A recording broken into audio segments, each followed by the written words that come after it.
All right, cool. So things should be kicked off. No music playing, so we don't get copyright infringement issues. But hello, everyone. Welcome uh, to our monthly meeting. Thanks for joining us this evening. So I'm Shanika. I'm the current chapter president of the Atlanta chapter. So if this is your first time joining us, welcome. And I think to kick it off, just some brief details on Bdpa. So Bdpa is a nonprofit membership organization, and one of our main I guess facets is exposure. So exposing our members to I guess different ways to expand their career, different ways to expand their knowledge, and we have our different groups that we reach out to. So our adult professionals, so like our monthly series here, we have our coding camp, which I think maybe we can start trying to, I think we had some polls to throw out there. Should I go ahead with the polls, Victor? Or yeah, you could do it. Um, so a couple questions for like those joining us. Feel free to answer them. They kind of go along with I guess my intro here. So as I was saying, we have the adult professional group that we reach out to. We have like our youth program, which is a coding camp that we run from. Let's see. Is there a way to switch to the other one? I guess it doesn't matter, but we have our youth program that's currently running Saturdays. It started a couple weeks ago and will run until August to coincide with the national conference that happens. It's I guess a little bit of a I guess a preview to one of the other questions that pops up. And then we have our collegiate area where we're still growing that, but we hope to partner with more colleges down here in Atlanta and also expose more of the students in our group. So I think the first question that came out was membership. So with membership, so we encourage people join to become a member. Your membership fees help sponsor the different programs that we have, so especially our youth program. So the piece of the membership helps with funding the platforms that we have for the students, helps with funding their involvement with the conference and being able to pay for their conference fees and to pay for the lodging and travel to the conference. I think there's another poll. Yep, Victor just dropped a link. I don't know if you also can see the other one. So kind of in addition to the membership, just another poll on the coding camp. So as I was saying, the coding camp kicked off a couple weeks ago, so there's a couple questions around that. Feel free to answer those now.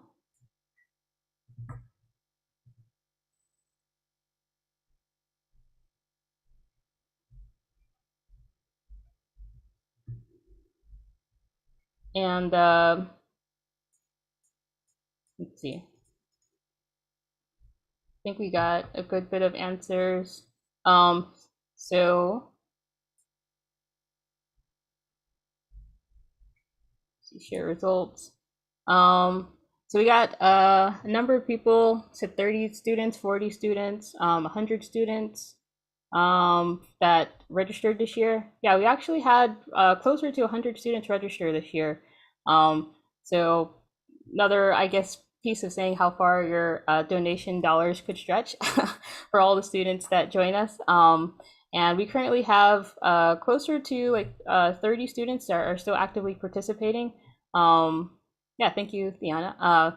So we're still kicking that off this year, and we have we have our web development piece of this. So students are getting introduced to HTML and CSS. We have a mobile app development piece, so iOS and Android, and there is a data science piece that's starting up really soon. And there's also what we call IT showcase, but is essentially research. So if you think about academia and faculty that do research in universities, it's introducing students into that concept.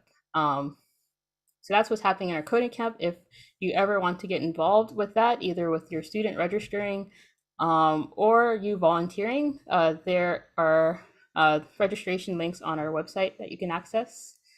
And final question. So national conference, where is the date and location for this year?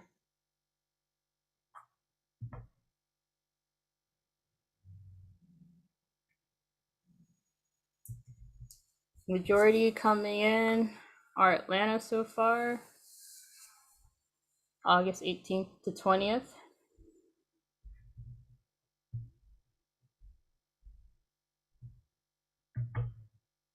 All right, yeah, I think the majority of people are saying Atlanta virtual. So we will again be in Atlanta this year. We're still deciding on, I guess, the mix of virtual and an in-person. If you're, I think also throw it out there, if you have any suggestions on in-person things to do for the conference here in Atlanta, feel free to send those our way and we could filter them to the proper groups. So I think with that, so one last thing that I'll share before handing it over. So I wanted to offer a brief moment of silence for the recent passing of Earl Pace Jr. So Earl Pace Jr. was the BDPA co-founder and BETF chairman. So I'll just pause for a bit for a moment of silence.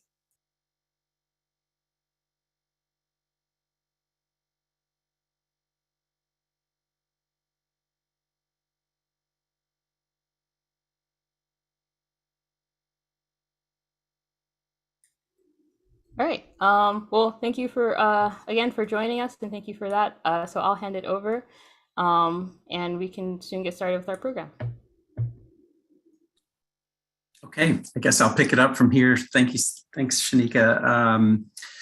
I'm John Beret. I know many of the folks on the call tonight, so it's great to be back with you here. And so I am the regional director at Matrix, which is an IT staffing company, and we've been partnered with Bdpa for many years. The last 2 years or so with Victor and Shanika, just heavily on bringing content and speakers to the monthly meeting. So the three of us were so fortunate. One of the owners of a Matrix is connected with Carla Harris down in her early days in Jacksonville, Florida. And she agreed to do this interview with us. And it is packed with great content. I'm gonna cut it short because Victor did a tremendous job in the interview, and I know he's pretty excited about it. So I'm gonna not steal any of your thunder, Victor, and let you kind of pick it up from here. But I've watched it already, and I'll put this out there. So I have two girls in college at Georgia Tech in engineering, and I'm going to make sure that they watch this interview to hear, the pearls of wisdom from Carla Harris, because I think it's some great foundational advice on work and in life too. So I'll pass it to you, Victor. Awesome, thank you, John. And it's amazing when you have the opportunity to not only work with and collaborate with amazing people who introduce you, to things that you wouldn't have had exposure to, but also people that are willing to give of themselves to just invest in the future, right? It's extremely important. What I will say, for this particular discussion, get your notepad out, get your pen ready. She is dropping some wisdom. Many times when you're around someone that just has that it factor, right? The moment she and I spoke on our pre-meeting, her tone, her voice, her command, like it was something that resonated, right? And you're going to feel that. You're going to feel that during this session. Again, we encourage you, use the Q&A, use the chat. definitely engaged during the session. The beauty of it is I get to watch it again and have comments on the side here while it's going. I was kind of fanning out during the session, so now I get to just embrace it for what it was. So definitely really excited about having the opportunity to spend a moment with Carla Harris. She's a very accomplished woman, and I'm excited that we get to deliver this during Women's History Month. So with that, I'll hand it over to Shanika and we can get it going. Bdpa is a nonprofit organization dedicated to the professional and personal development of African Americans who have an interest in information technology and related fields. Our aim is to mentor and develop minorities from the classroom to the boardroom. Today, I have the privilege and honor to sit down with royalty. If we were together in person, I'd probably be requesting an autograph. When the mention of this conversation was brought my way, I immediately responded, "This is way above my pay grade." When I tell you we have a phenomenal woman in our presence today, it's an understatement. I'm just simply elated to be chatting with none other than Miss Carla Harris. Welcome to the chat, Miss Harris. Well, thank you very much, Victor, for having me. And I'm elated and excited to be having this conversation with you. Awesome. And I'm going to provide Carla's bio in a moment, but I just want to take a little bit of time, just a slight bit, to fan out a little bit. Oh. I first became aware of Ms. Harris in about 2007, 2008. A video of one of her talks was circulating amongst my company, and many people were referencing the many nuggets that she shared, and there were a lot.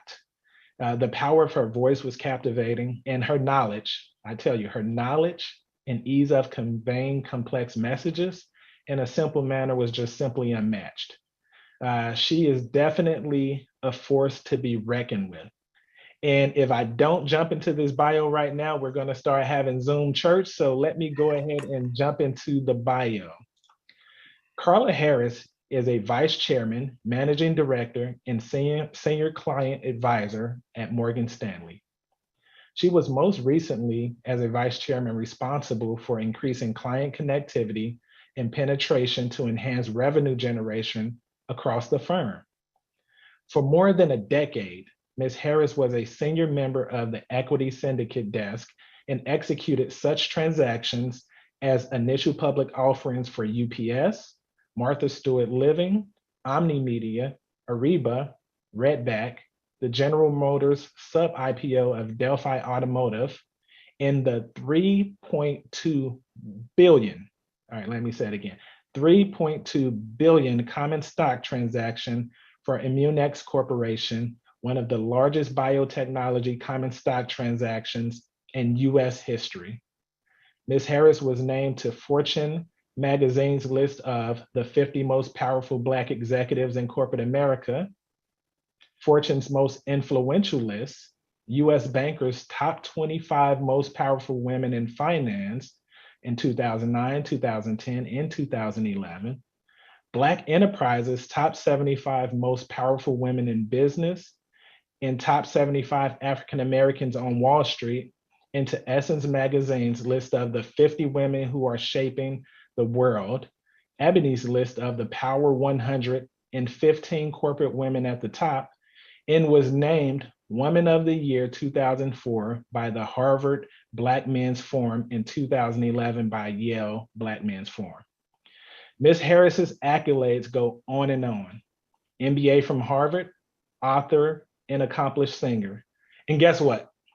I have the pleasure of having a conversation with her today. So let's give a BDPA hand clap to Ms. Harris today.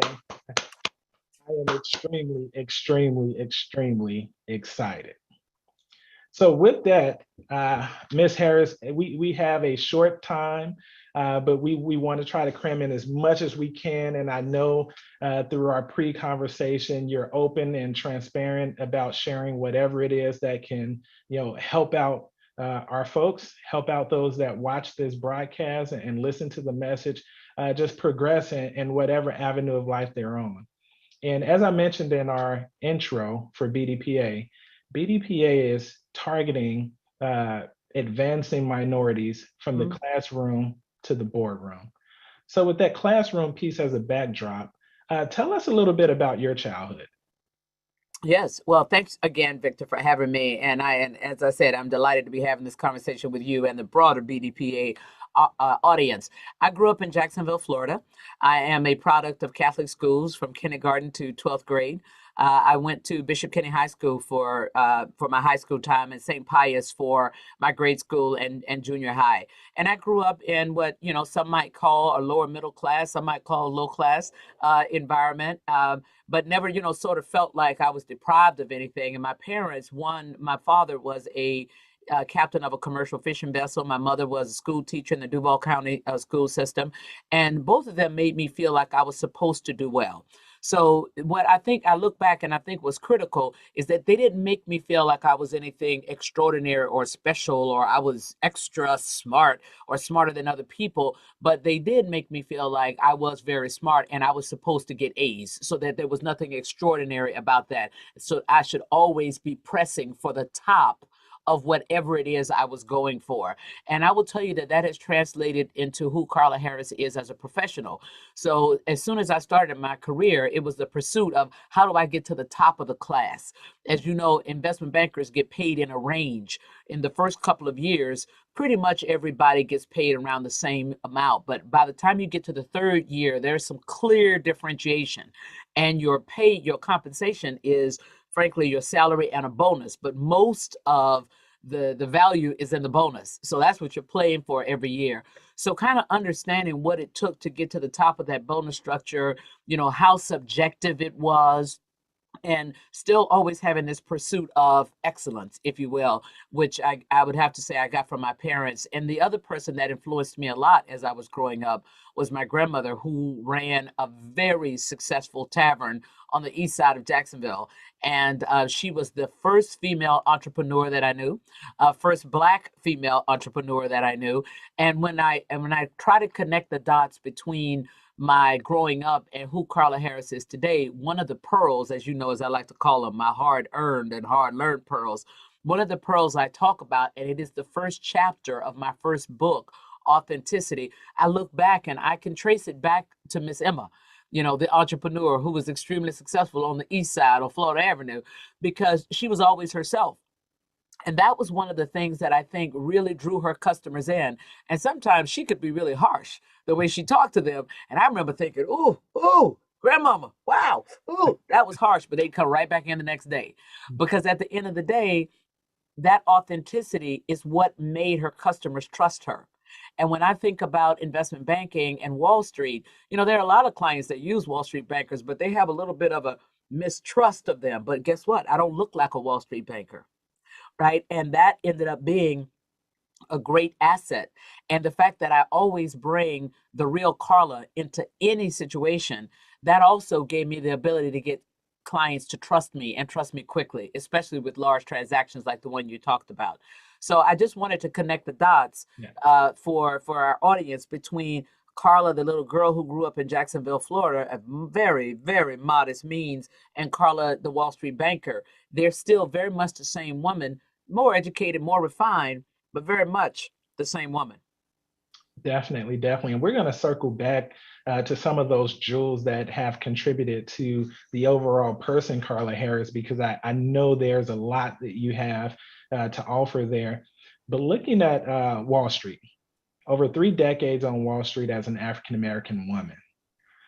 Whew, that's interesting enough. Please walk us through that experience. Sure. I'll tell you the biggest aha for me, and it was an amazing journey. So let me start there. I have learned a lot over my 34, now 35 years on the street. And it's been a constant education. And frankly, that's one of the reasons I chose finance, because it's a very dynamic, fast-paced, competitive environment. So you can't help but learn, especially if you want to maintain a level of excellence and you want to play on the field. You have to keep up. You have to keep learning. There has to be a natural curiosity. You need to be self-aware so you can pick up, your own cues out of every situation that you find yourself in. So it's been a fascinating career that has allowed me the opportunity to add something every day to my intellectual and my experiential tool chest. But I will tell you, the journey wasn't easy, Victor, because there were things that I did not know. When I was at Harvard Business School, every company in every industry that came to recruit sold a meritocracy. Oh, our organization is a meritocracy. All you have to do is be smart and work hard, and you can go right to the top. Well, it didn't take me very long before I realized that that was an incomplete success equation. Oh, I was pretty smart, as we just talked about. You know, Harvard undergrad, magna cum laude, Harvard Business School, second year honors. Okay, pretty smart.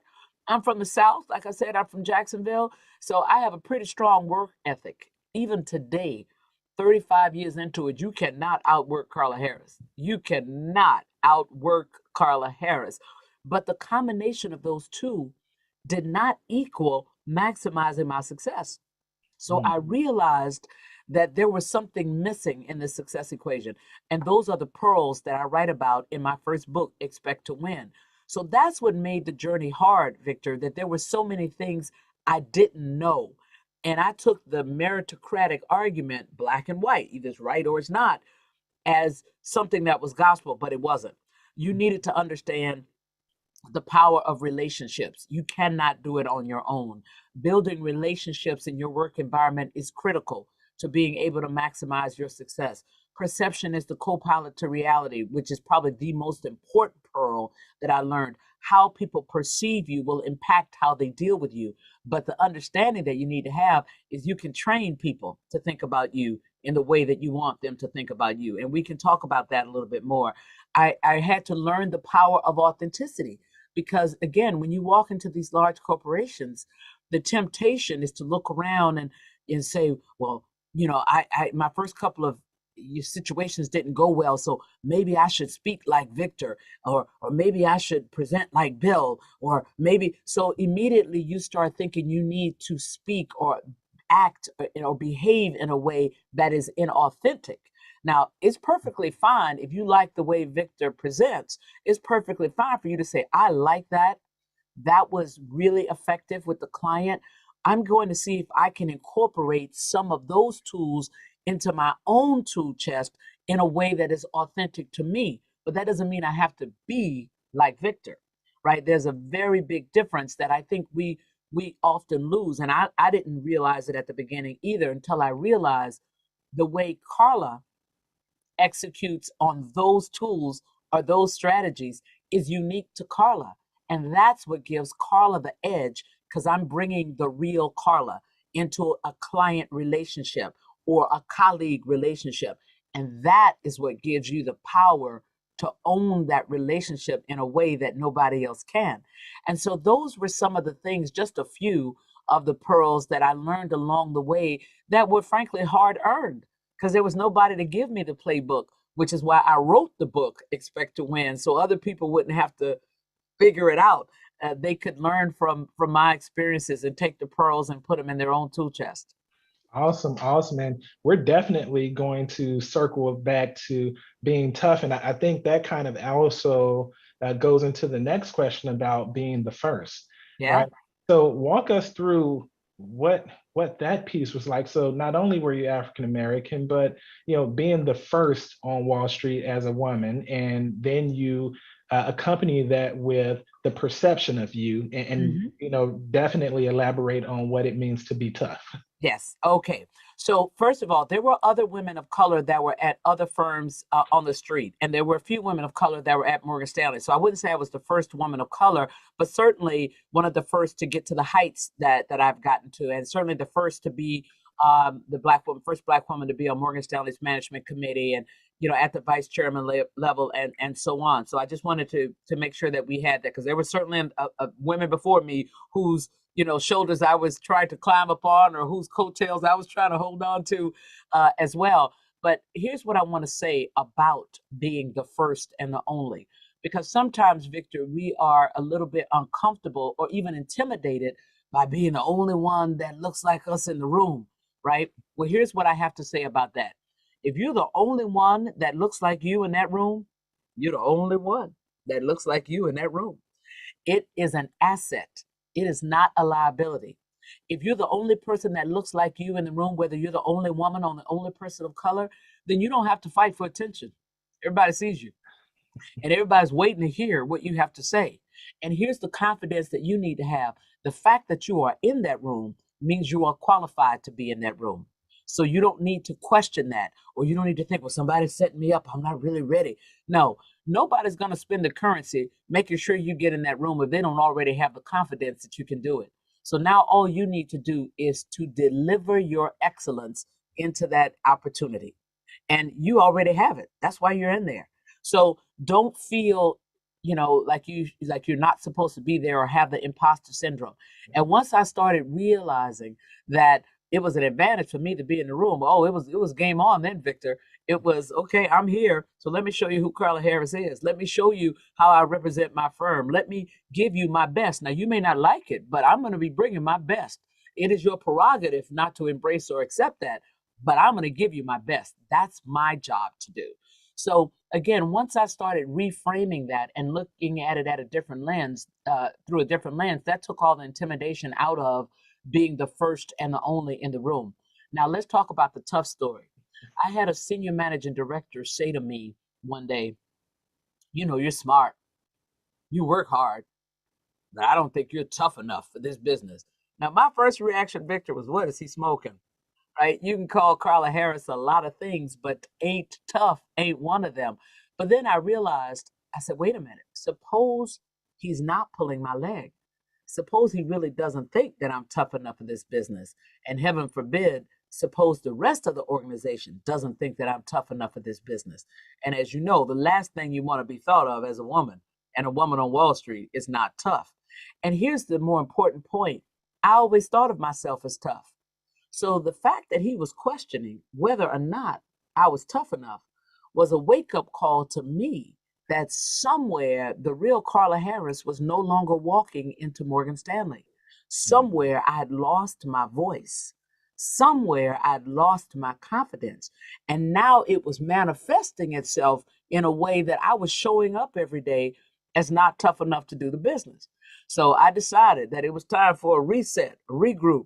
And the way that I could get myself back in that space is I said, I'm going to walk tough, talk tough, eat tough, drink tough, use tough in my language. Because it's important that if you want to train people to think about you in a certain way, you must have consistent behavior around those three adjectives. And you must use this language in your environment, particularly when you're talking about yourself. So let me give you an example. Suppose somebody has given you the feedback, well, Victor, I don't think you're analytical enough. I don't think you have the horsepower. You're not quantitatively equipped to do this job. How do you make them think differently about you? So you find yourself in a meeting and you say, well, I am really all about the numbers. I understand the narrative, but let's talk about what the numbers are going to say, because the numbers don't lie. Or explain that to me again. Talk to me. Explain it in a way that you're talking about the numbers, because, that's the only way I process things is through a quantitative lens. Or, my analysis around this is contingent upon three hypotheses. You see what I'm doing? Yeah. I'm speaking in a quantitative way. I'm talking about myself in the meetings in front of my colleagues, and then I'm backing it up with my behavior. The more you do that, they will start to think about you in that way. So when you are not in the room, people say, oh man, he's a numbers geek. Oh man, he's very quantitative. No, he's really strong analytically. So you better make sure the numbers are right. And it's because your behavior has been consistent.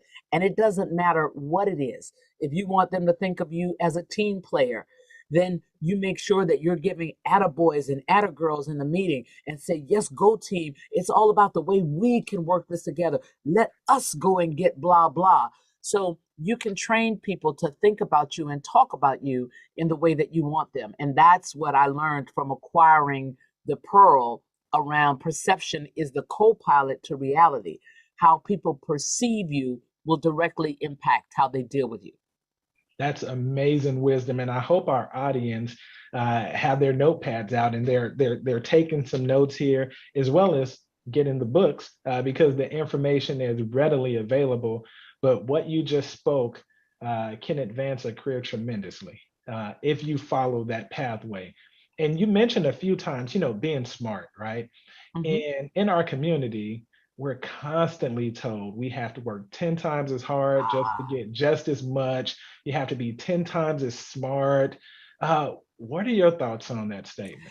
Yeah, I'll tell you, I've given a lot of reflection on that, especially over the last couple of years. And I do think that that mentality, and I understand why our parents and our grandparents told us that, because they did grow up in a very different environment where, discrimination and racism were prevalent and they were executed upon.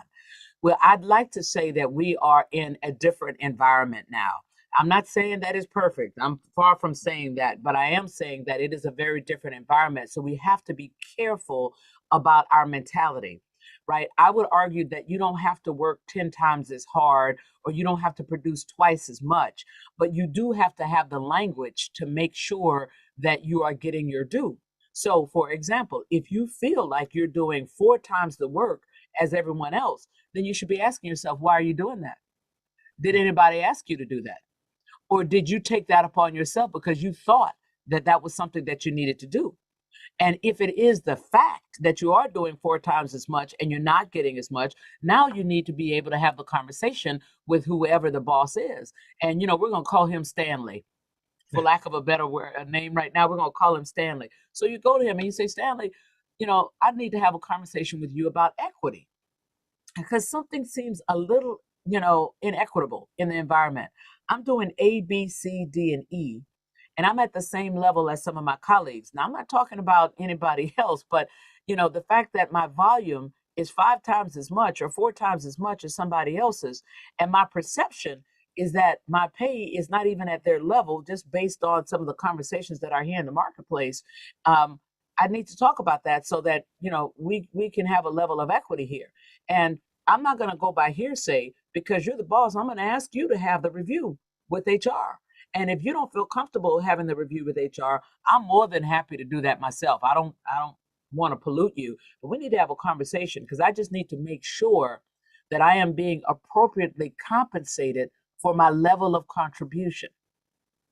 That's the script, Victor, right? And so often we don't have that conversation because we don't know how to approach that conversation, or we're afraid to approach that conversation. Or if Stanley's a little bit of a bully and he doesn't think you really mean what you say and he just, pushes on you a little bit, then in fact, you'll be quiet again.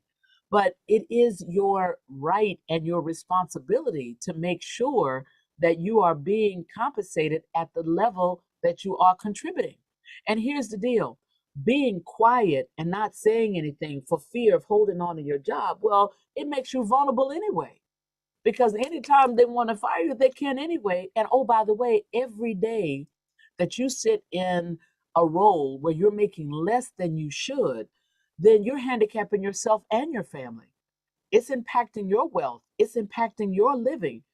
And there are other people, if you're that good, that would be more than willing to compensate you at the market level. Here's another thing that I want to say about that, Victor. Every seat has a market value. Every seat. I don't care whether you're working at State Farm, Morgan Stanley, McDonald's, Burger King, Chick-fil-A, every seat, meaning every role, every job has a market value. 20 years ago, I would argue it was hard to figure out the market value of the seed. The information wasn't readily available. That information is out there now. If you are in a corporate role, you can go to Glassdoor. You can go to Mercer.com. You can go to salary.com and you can put in different specs so you can get the bookends of the compensation, meaning what's kind of at the low end of what people get paid for that role? What's the high end for people that get paid at that role? And yeah, there's some nuances maybe around education level. There's certain jobs that you have to have where you need that piece of paper, where you need that certification. But there are a lot of people that are in roles that because they contribute so well, they may not have that certification. They may not have, that particular, degree. But if you are in an environment where the degree is required to even compete, then go get the degree, right? But do your homework, because so often we are underpaid because when we are interviewing for a role, we don't know what the bands are. So when someone gives us an offer, we take it. And we don't know whether it's below, whether it's above, and usually it's not above, Right. but we don't know how far below it is. And here's another thing that you should understand. When you take an offer that is below market, it is really hard to catch up once you're in that organization, because you hear things like, oh, well, you know, the average increase this year was 5%. And I know that you're 35% below where you should be, but I can't catch you all up in the 1 year, right? We just haven't done that. There's no precedence of doing that.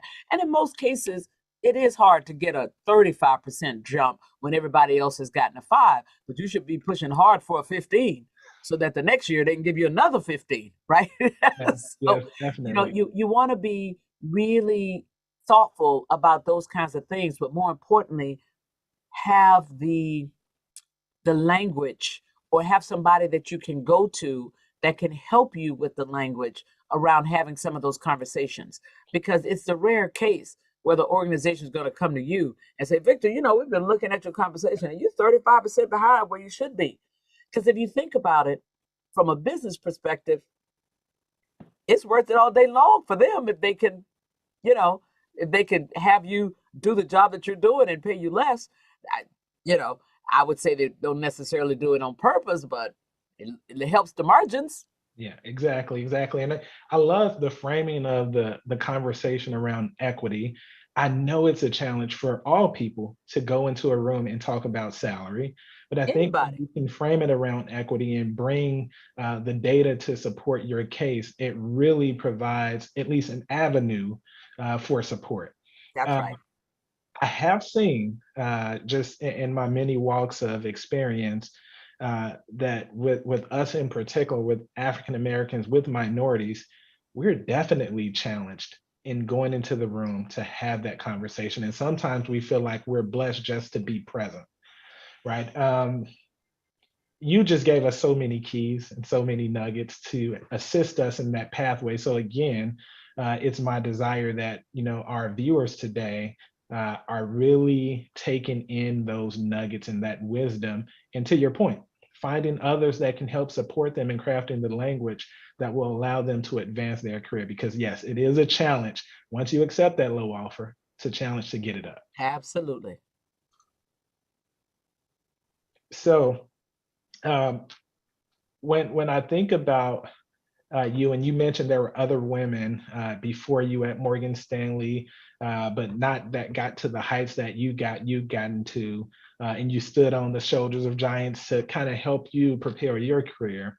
What do you think it was, or how did you push through the glass ceilings of Wall Street? Mm-hmm.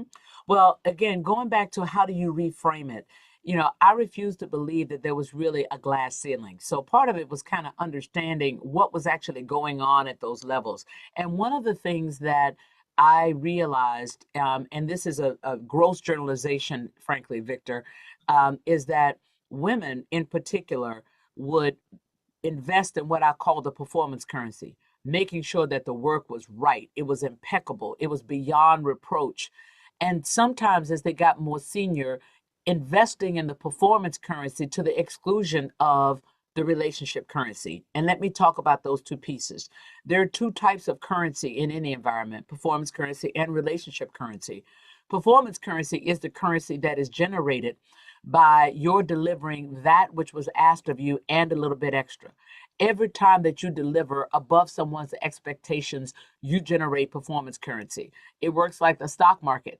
Anytime a company says to the street that they will deliver 25 cents a share and that company delivers 40 cents a share, that stock goes up every single time.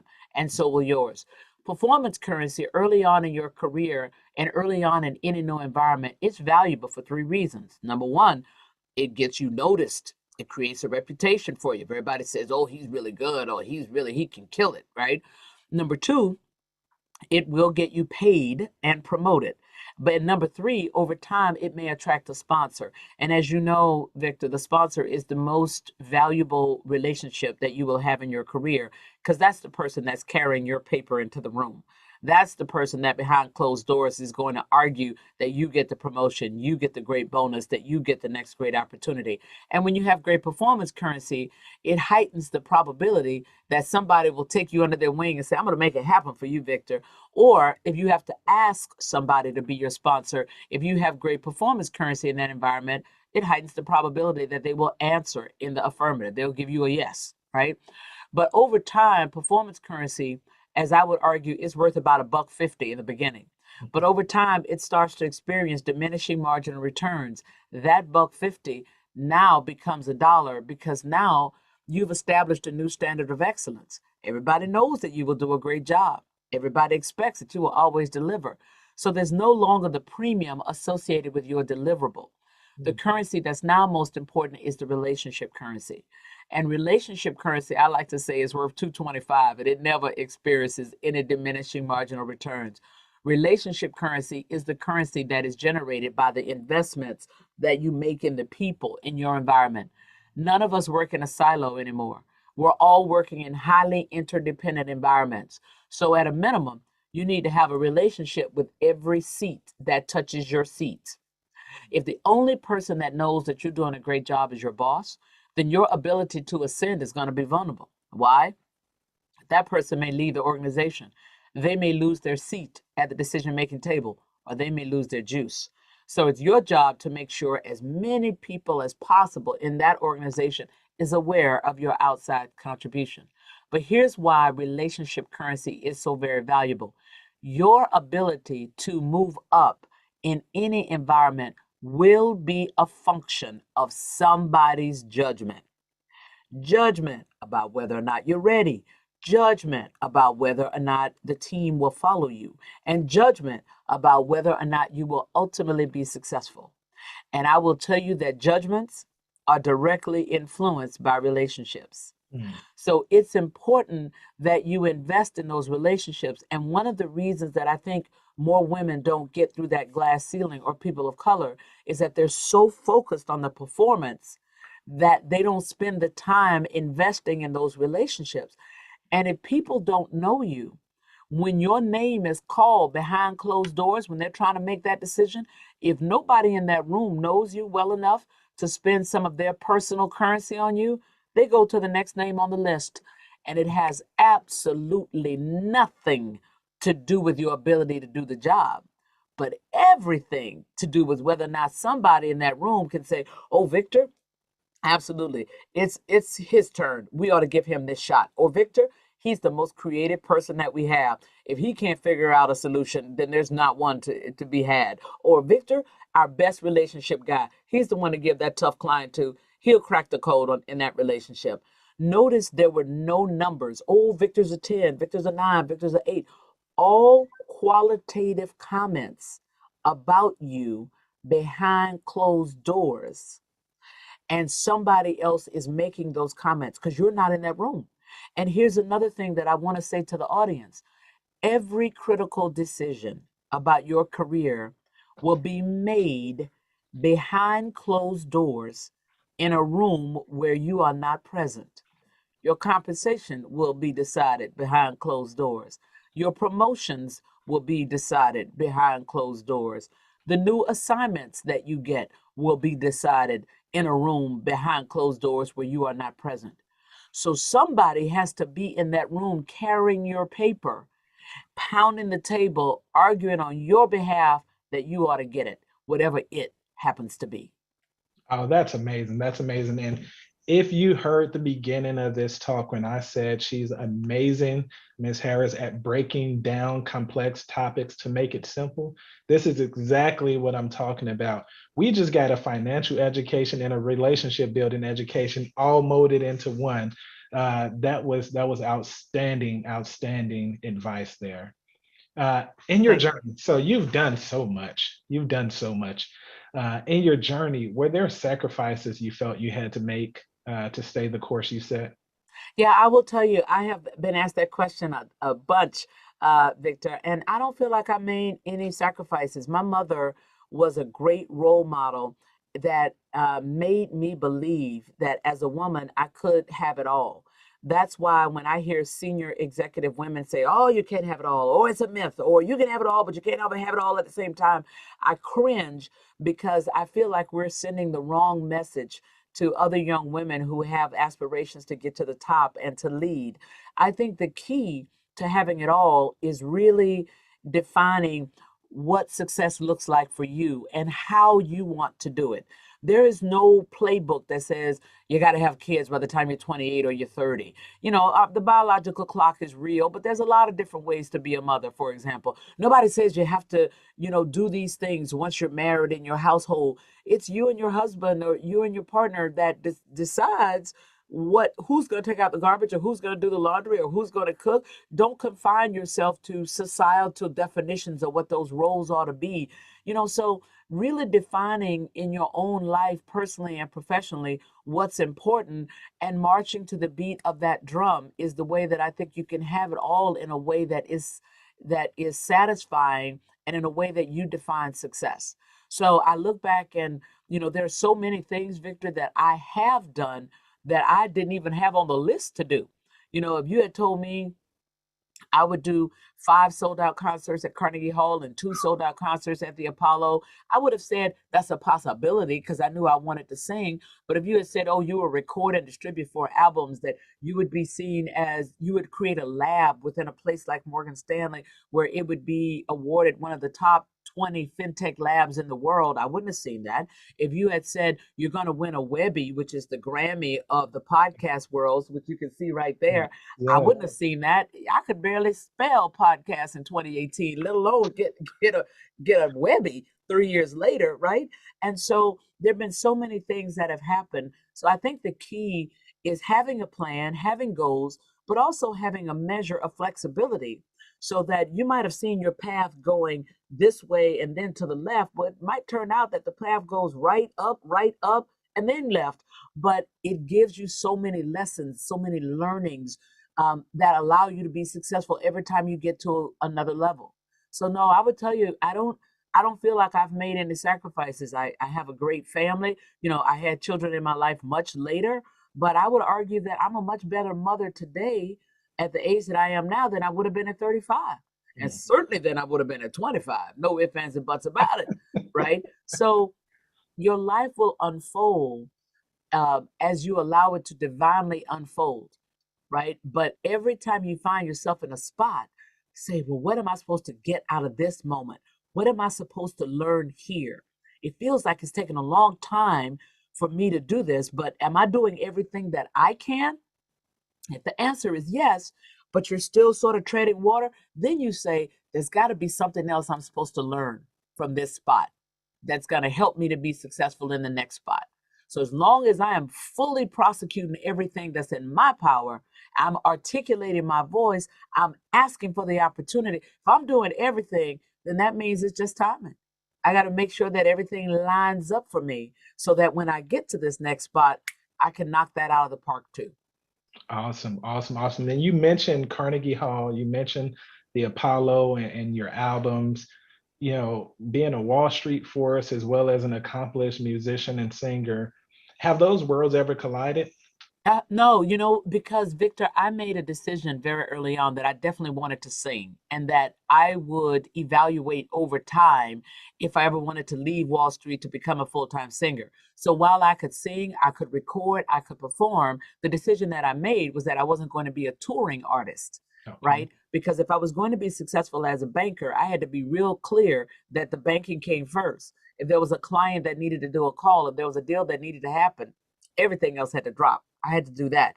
That was the decision that I made when I made the decision to be a successful investment banker. So that's what goes with that.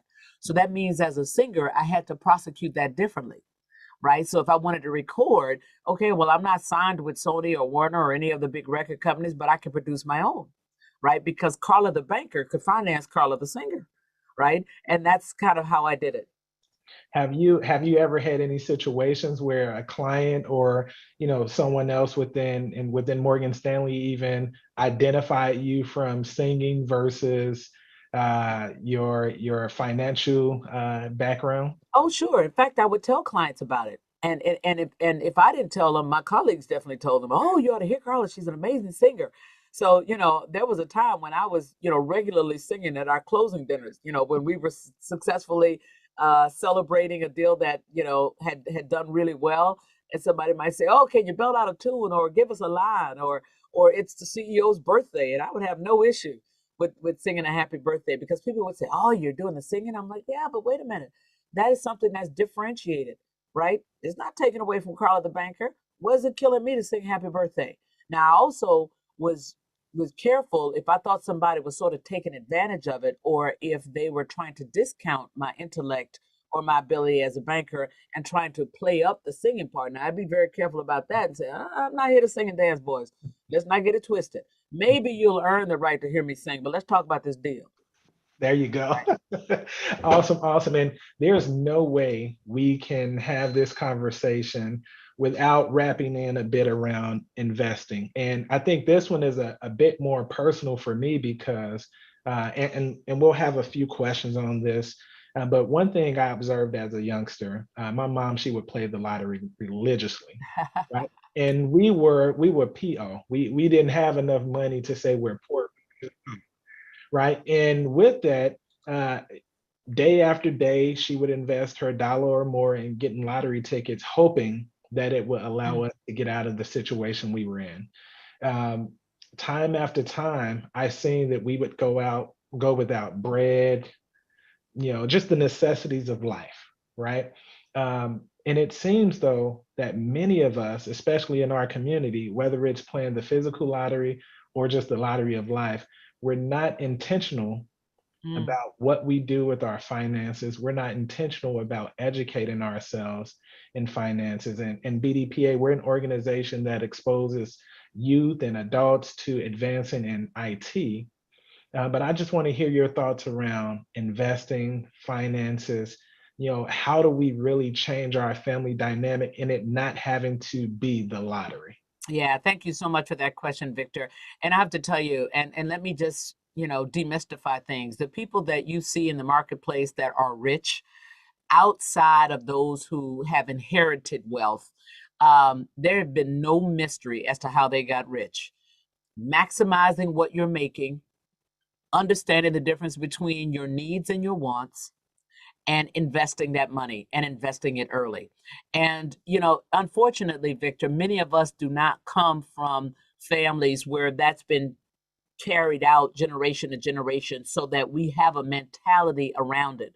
And certainly in our communities, and certainly when I was growing up, and even in my own household, the measure of being rich, a lot of it was wearing it on the outside, right?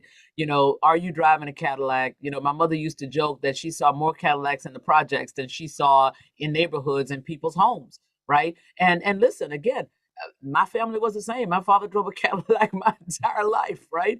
But when you don't know better, you don't necessarily do better. But as the great Maya Angelou said, when you know better, you do better. And we have to get into a mentality if we want to create wealth for our families and then create generational wealth. We got to do three things. Number one, we do have to separate the difference between the needs and the wants and get into a rhythm of pay, if you're spiritual, make sure you pay him first through your tithes, pay yourself, pay your bills, and then save. All right. And put that money away because there is going to be a rainy day. And when you save, after you get a certain amount of money, then you want to start thinking about investing that money. And I won't go into a whole lesson here, but whether you invested in a mutual fund, whether you invested in stocks, whether you invested in bonds, but have money that is making money for you.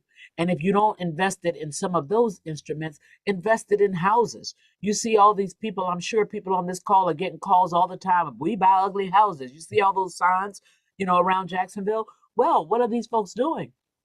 They're going in, buying these homes at a fraction of the value, making an investment to bring them up to code or bring them up to specs, and then selling them for a multiple, meaning 2x, 3x for what they bought them for. That's a return on that investment. So they paid 60, they put 30 in it. So the value of the investment is 90, but they sell it for 180 or they sell it for 270.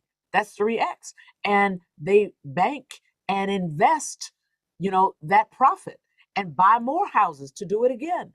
That is how you start to build. You don't go and buy, an $850 Louis Vuitton bag so everybody can see you got this Louis Vuitton bag, or buy a $900, and I'm just speaking about the women, right? You don't buy a $900 pair of Christian Louboutins so you can have the red bottoms. I used to look at some of my classmates that I went to Bishop Kenny with that I knew were very well off. They were coming to school in a Toyota, a 10-year-old Toyota at that, and I'm in a two-year-old Eldorado, so what's, there's a mismatch, right? So we have to think differently about money. So that's the first thing. Know the difference between the needs and the wants. The second is to invest it, right? And if you don't know about investing, you can use your network and start talking to people so that you can learn, you can read, you can pick up things, frankly, from CNBC and some of the financial channels, which weren't around when I was growing up. And the third thing is you have to be careful about how you help family. And this is a big one for us, right? Because if you are successful, it's easy for you to become the human ATM, right? And that's a very real thing for lots of families, whether you are of color or you're immigrants, right? And I understand that you want to help your family, and I'm certainly saying that you should help your family, but you got to make sure that you are really helping. And sometimes other people in your family make choices where they never have any money, but that's a choice that they made, right? And one of my friends really helped shift my mentality because she said, I am not going to be responsible for other people's choices. What happened that your lights are about to get cut off? What happened that they're about to put you out of your home? Those things you want to understand. And should I give you the money, Victor, or should I go to JEA and pay the light bill? Right? And then you and I have to talk about it. Right? So, you got to really be careful about that, because my mother, God bless her, she used to say, when you don't have, you can't get. So always make sure you have. Right. And that really, even when I didn't know a lot about investing, when I didn't know a lot about growing wealth, I knew that basic. And so what she was saying to me is keep some money, Carla, have your own. And my grandmother, the successful entrepreneur, I learned a lot from her.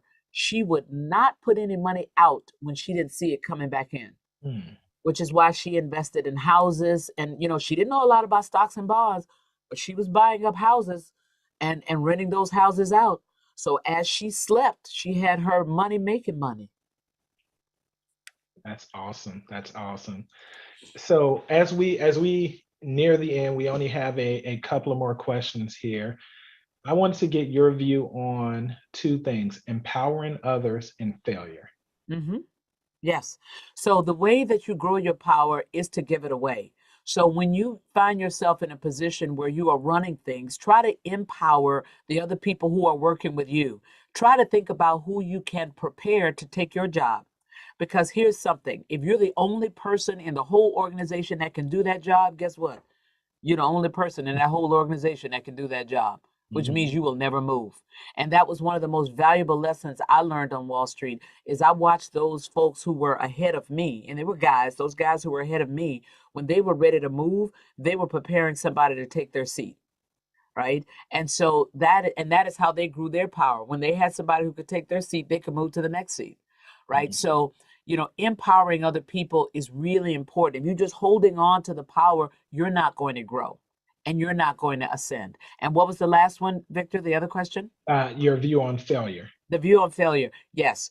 Failure always brings you a gift. And that gift is called experience. Now you know how to do it better. Now you know how to do it differently. Now you know how to do it successfully.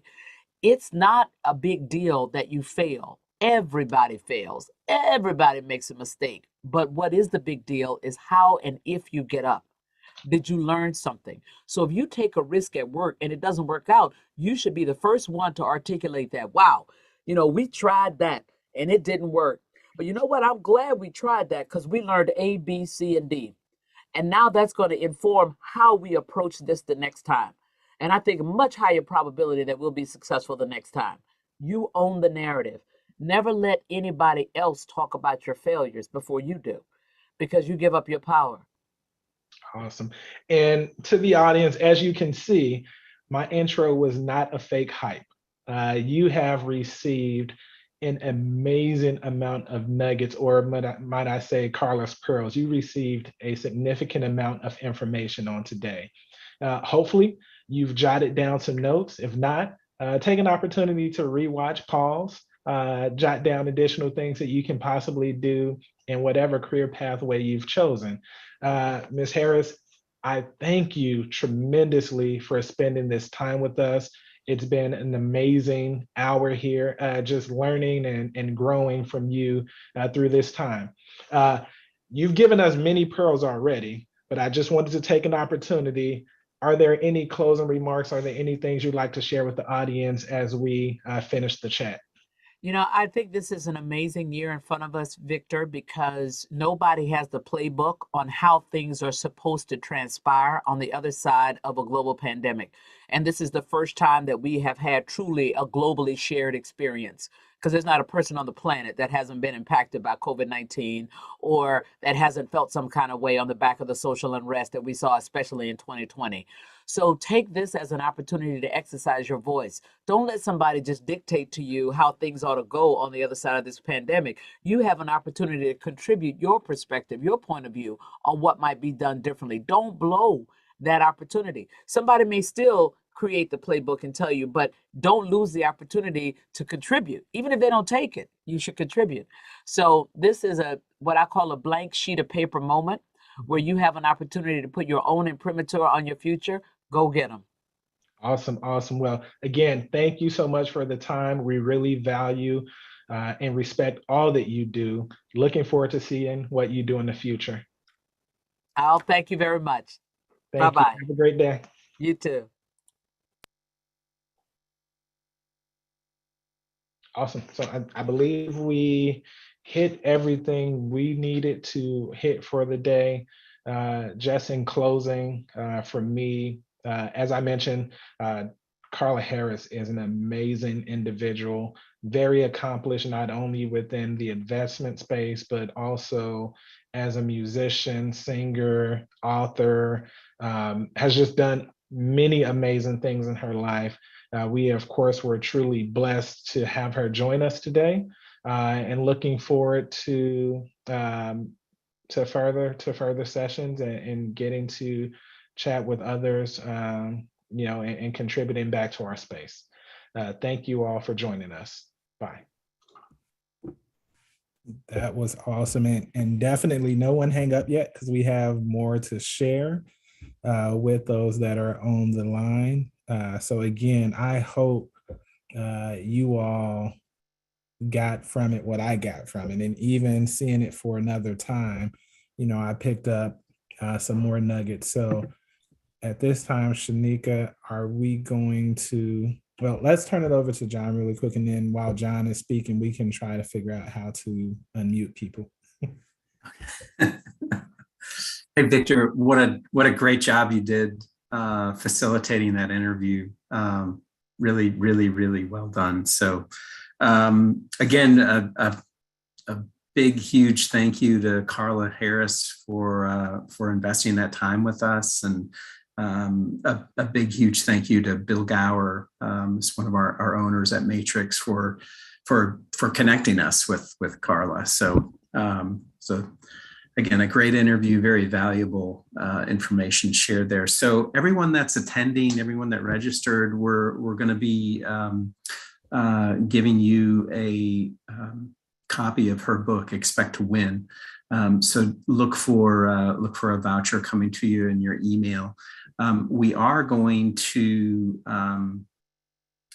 give away two. So those are going to be ebooks, just for ease, logistical ease. But we are going to have a little random giveaway here, and I'm going to let Shanika kind of run through that. How do you want to do that, Shanika? Do you want to just pick some random numbers and have that in the chat for a physical copy of the book? Sure, yeah. So the first thing that kind of came to mind was just trying to think, like, picking a number between 1 and I don't know, 37, and then the two people kind of close to that number will get it. So so I'll think of a number. So between 1 and 37, pick a number, and then people that I'll tell you the one to throw it in the chat. So put it in the chat. Put it in the chat, right, Shanika? yeah, put it in the chat, Yep. please. Okay. 24. Wait, don't tell everyone your number. Oh, they see it anyway. Now, I don't know if you could guess two numbers. Oh, Yeah, I'll probably go with the first number that I see from that person in the chat. So the number that, let's see, did everyone that wants to have a physical copy go? Mm-hmm. I'll give you another chance. Okay, let's see. All right, so I think I'm going to go with 29. So did anyone choose 29? I don't see 29. no, I had 32. No, that's Darn. 34. Is 32 close? Let me gather. Maybe I should. Not for The Price is Right. It's But it's closer than 25. All right, so while I'm looking at people's chats, I think Victor could maybe take it over. Yay, Victor. And so, yeah, there were so many great questions and comments in chat. So, for BDP Atlanta, traditionally during our monthly meetings, if this is your first meeting attending, we generally focus on technical topics, or we bring in companies that can discuss technical topics with us. And George, that's fine. But for this particular session, as John mentioned, we had an amazing opportunity, right? It's not often that you are able to get someone of Carla's stature to just spend a little bit of time with you. And so the questions that we saw in chat, I definitely want to touch on some of those questions. One of those initial questions that I saw that I think generated a little bit of buzz in chat was around the miserable experience, right? So, I think we're touching on, and let me, I put so much stuff in here. I'm just trying to go back, but it was, and you know what, for the individual that had that question, if you wouldn't mind unmuting and asking that question. And again, we try to network as well.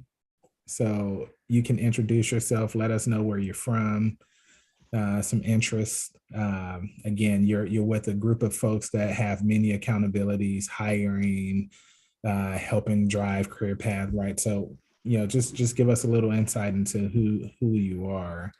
And then we can go from there. But for the individual that had the question around potentially, being miserable and how do you react to that, can you ask your question to the group?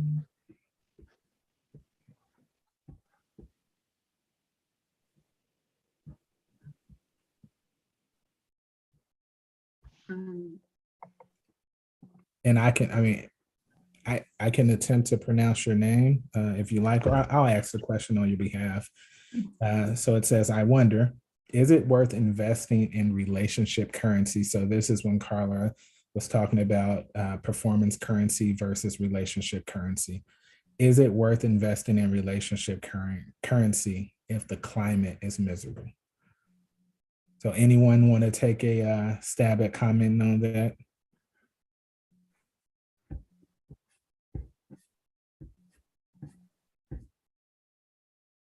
You can speak. All right. I think I enabled you to be able to unmute. So let me know if you have that ability. You can speak. Yes. Hello? Can someone hear me? Hello? Yes, I can hear you. It's a little low. Yeah.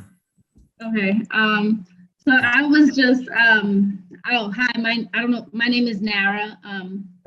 I'm a registered nurse working in Atlanta.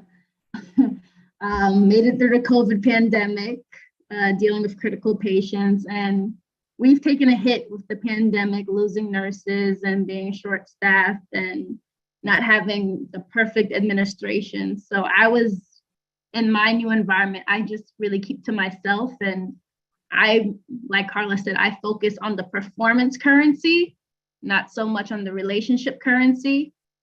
And I sometimes wonder if I'm missing out on any opportunity by not investing in the relationship currency. And hello, everyone. Like to jump in the conversation. I would say you probably are missing out if you're just focusing on just keeping to yourself and working. The reason why I say that is I was just talking to a fellow alumni who I went to school with, and she was in the healthcare space as well. And she actually put many, many years into that space. And she actually told me, she was like, Ken, I thought if I just put the work in and if I just do my job, that I would get that promotion. And so she didn't get that promotion. And what she was able to do is she was able to do all the work, all of the various tasks that was given to her. She would always do the work, but she never got that promotion because she kept to herself. So I would say to you, you still need to do your job, but just spend that time to network and begin to connect with other people, so that, as Carla indicated in her message, things are happening when you're not in the room. And if you're not connecting and networking, you may not get that next opportunity. My name is Louis. I can agree with the gentleman just said just now. It is mostly networking. I've seen people work for 10 years, same position, and they complain like, hey, I'm doing a good job, and they get bypassed because no one is seeing that they're doing anything. And they might have a perception that you're okay with what you're doing if you're not speaking to them. Personally, for me, I've been able to get 6 promotions in 7 years. And one of the things I've done was that if there was an outing, I was out there. If there's a golfing outing or a happy hour with the management, I try to get there. So when they saw me, they'd be like, oh, he's cool. And he's also smart. So I still had to do the performance part to it. And I did work in healthcare. So it has to be both. They won't care to see how smart you are until you're like, maybe they're friends. So that's kind of the way I see it.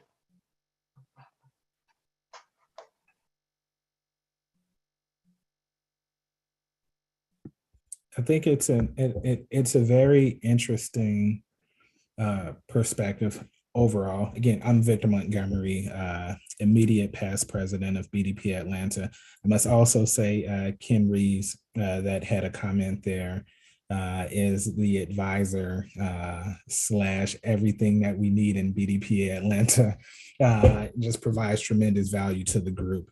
But what I would say is, the first thing being first, no one walks in your shoes, right? So everything is relative, but I think the information that's being shared is definitely something that possibly will fit any narrative, right? So if you take what Carla was saying at face value, what she's saying is your performance is extremely important, right? The things that you do on your day-to-day job is that thing that's going to get you initially recognized, right?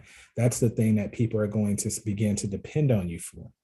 But at some point of your excellence in executing your job, it's going to become an expectation, right? You're not going to receive as many accolades as you have in the past because people will expect you to do great things. So what do you do when you begin to experience those diminishing returns? And the diminishing return does not mean you're not executing at a high clip. You still are executing at a high clip.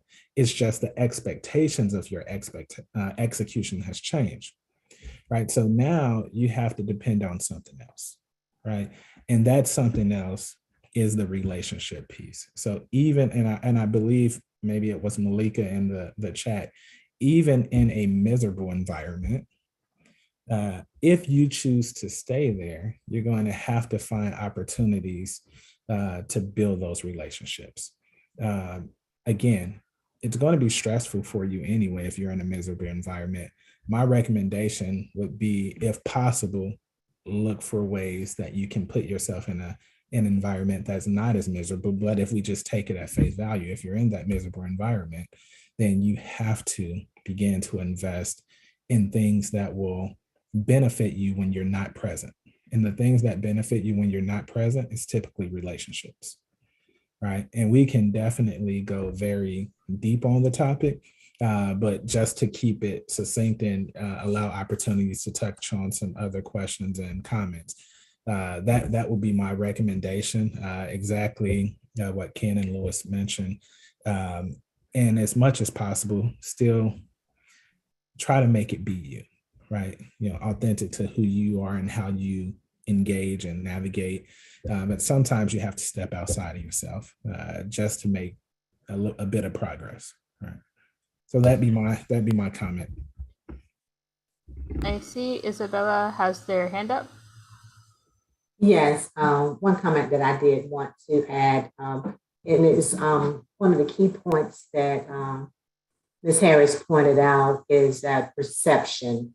When you take the stance of not building relationships with people who you work around day in and day out, the perception of who you are can be misconstrued. So it is important to build relationships in your work environment. It's not, it doesn't always have to be like, oh, we become best friends, but, in a working environment, especially when you have to work on projects together or what have you, if you don't build that relationship, then it's hard to understand in many ways, the goal or the focus of the team. So it's important to build relationships for teamwork as well. And again, like I said, so it can kind of like get away from the people having the wrong perception of who you are, because if you're a standoffish or isolated or silo type person, people can't really get to know you. And it doesn't give you the ability to be able to perform at your peak.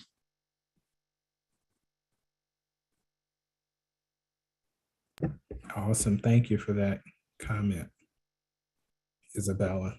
We have another hand up, Shanika. Yep, Misha. Yeah, I just wanted to add on to what she was just saying, is that it's probably even more important to build relationships or think about building relationships in the environment that we're in if you're working remotely, especially if your team is working remotely. I've had a lot of people ask me, don't you want to, come back in the office? My answer to that, I come in when I need to, but I still cultivate relationships with the people I work with all the time remotely. I make sure I'm, touching base with them, if it's not always on video, but at least talking with them, get to know what's going on with them, so I can still feel connected with my team and even with my business partners. So I just want to, make a point to say that, when you're physically in the environment, yes, it's important to cultivate those relationships, but it's even more important when you're away from the office all the time. Great point. Hey, Jonathan Watkins here, just trying to get some input into different ways people are building those relationships, especially being remote. I heard the previous person just say, yeah, they try to chat with people, but do you go out of your way to schedule a 15-minute conversation? You can't catch them in the cafeteria like you did when you were at the office. So what tactics or techniques are people using to help build those relationships remotely? For me, I'm a communicator, so I like getting on calls and just before the meeting starts, how you doing? Just chatting them up before we get into the meat of the meeting. What are other examples that people are using? Jonathan, I had this happen to me today. So probably like everybody on this call right now, we probably all have a daily stand-up meeting or a daily team meeting, right? And so you feel like you're with all of your teammates every day for some period of time. And then I ended up having just a one-on-one conversation with someone. And I realized that I had been, just like you said, when you're in the office, it's easier to like kind of bump into someone and have just a one-on-one conversation. So my point just being to not underestimate just the simplicity and the value of just like a one-on-one type of conversation with someone, even if it is, on the phone or over video, versus thinking, hey, I'm in this group meeting and I'm talking with people. It's just different, that in that group setting, it's different than one-on-one. So very simple observation, but it that happened to me today, and I'm like, oh yikes! I've been neglecting a couple of relationships, I think, with that one-on-one contact. Yeah, and thanks. Jonathan, I was going to tack on to that. I'm right there with you with one of the approaches and jumping on meetings early. I jump on meetings early to see who else is going to jump on. Now, anyone that has worked with me, I know a few are on this call, I'm infamous for being late to meetings, even on Zoom, because I have them back to back to back to back. But whenever I have the opportunity to jump on early, I jump on early because I want to take an opportunity to engage with whomever's there and talk about anything outside of work, right? I don't care, because we're in multi-site, different locations. Let's talk about weather. Let's talk about what's going on. You have snow in Illinois. I have 72-degree weather in Georgia. Sounds good. Let's just engage in a way that we can build a greater bond. So when we do hit the hurdles and roadblocks of work, it's easier to overcome them. So that's one approach I take. The other approach I take is demystifying title, right? When I meet with you one-on-one, I don't bring my title with me. Like when I come before you, I'm coming as another person looking to learn about you, looking to engage in whatever way is meaningful for the moment. So again, when we hit the critical impasses, it becomes a lot easier for us to engage. You don't have to, put on any fake appearances. I don't have to put on fake appearances. If there's an issue, we hash it out, we deal with it, and we move forward very easily because we've taken that opportunity to know one another.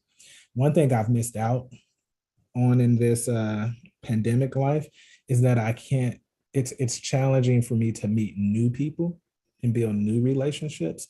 So what I do for that is I ask my network, the people that are connected with me, and I do it quite often. Hey, who are 2 or 3 people I need to meet with? I don't care what seat they sit in. Who are 2 or 3 people I need to meet with and just chat with? And when I chat with those people, I say the same thing to them. Hey, who are 2, 3, like, who are you meeting with? Like, can we do a group thing? Can we come together and the things you're sharing with me or the things I'm sharing with you, we can do it as a group. I do that and people take me up on it. So that's how I've been building new relationships, being that I'm not in the office as often. But you just have to be intentional. Like however you do it, be intentional, make it meaningful for yourself, and try to remove any unnecessary hurdles, i.e. agendas. Like if we're meeting one-on-one, don't bring a 2-page agenda and expect me to like stick to it, because I'm going to talk all across the board. So I would hate for you to waste your time and do it. And I know others are different. That's just for me. Great question, Jonathan.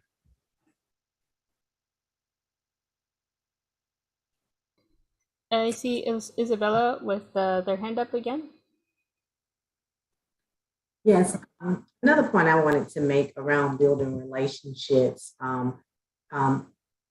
What I found, and being that I'm a person that really was impacted from loss of a job during the pandemic, COVID-19, and have had challenges over the past 2.5 years finding that stable employment, and but one of the things that I did when I was employed, as far as building relationships, and I've always kept in touch with previous coworkers who actually, and in many cases, many of them, we have become very good friends. So it's not always about, we have to have just that relationship of, oh, we just work together and that's it. We've just stayed connected, and me being impacted by COVID-19, like I say, the layoff or what have you, it has put me in a position where, I feel like I stay connected with people, because it is difficult, when you're out here and you're trying to find yourself through the world of employment, trying to secure employment, and then being totally disconnected from things, or if you are. But again, like I said, I've kept in touch with people that I know from my previous company, and just maintain those relationships, whether it's we're working together, or we just talk about, as Victor was saying, let's just talk about the weather. How's things going in the city where you live? How's your life? And when you do that, it just, if you're a caring person, I think that's one of the things that just kind of like exude from you anyway, if you're a person who care about people. So I've always been one that, it's people would ask me when I would pass by them in the halls or the elevators, is it anyone in this company that you don't know? And I said, well, it's not that I know everyone, but I know a lot of people, because we work in a telecommunications environment, and I'm a communicator too. So I'm always that curious person. Who are you? What do you do? So it's always good to be inquisitive about, what people do in the environment that you work in, because, they may work in an area that you may have an interest in, and then they can share knowledge. So relationship building is very important, no matter what seat you're sitting in, or whether you're employed or unemployed. It's always good to keep good relationships.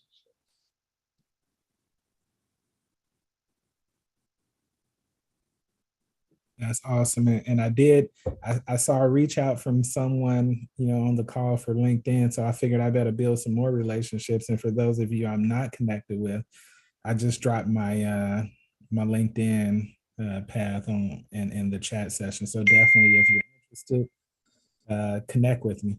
I love networking. I love having conversations.